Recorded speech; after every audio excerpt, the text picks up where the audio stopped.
চাল্লা ঘৰখনত মোৰ সন্মান নোহোৱা হৈ গৈছে। চবে গালি পাৰে, কুকুৰ মেকুৰীৰ দৰে ব্যৱহাৰ। কি কৰা যায় কাম এটা পোৱা হ'লে।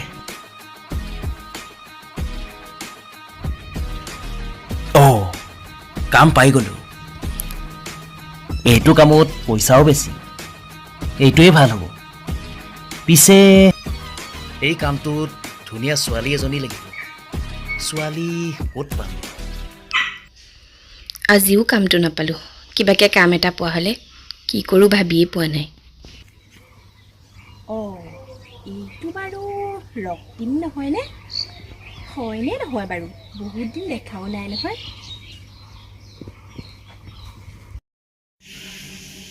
এইজনী পাখি দেখোন। মোৰ কামটোত কিন্তু পাখিকে ল'ব পাৰি। এয়ে ভাল হ'ব। তই ৰক্তিম হয়নে? হয়। বহুত দিন দেখা নাই যে, সেইকাৰণে তোৰ চেহেৰাটোৱে পাহৰিছিলোঁ। তই মোকো ধৰিব পৰা নাইনে? মই কিন্তু তোক পাহৰি যোৱা নাই। পিছে ক'ত গৈছিলি? ক'তনো যাবি? কাম এটা বিচাৰি ফুৰিছোঁ। কাম বিচাৰিছ?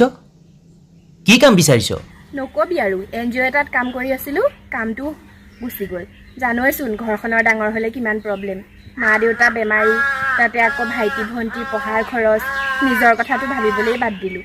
এতিয়া কিবাকে কাম এটা পোৱা হ'লে অন্ততঃ ঘৰখন চলিব পৰাকে। ৰহ, ইমান টেনশ্যন ল'ব নালাগে। কামটোক মই দিম নহয়।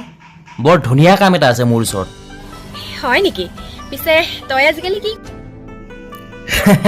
তই চাগে গমেই নাপাওঁ। মই ডাক্তৰ পঢ়িলোঁ নহয়। এতিয়া ভাবিছোঁ ঘৰতে চেম্বাৰ এখন খুলিম।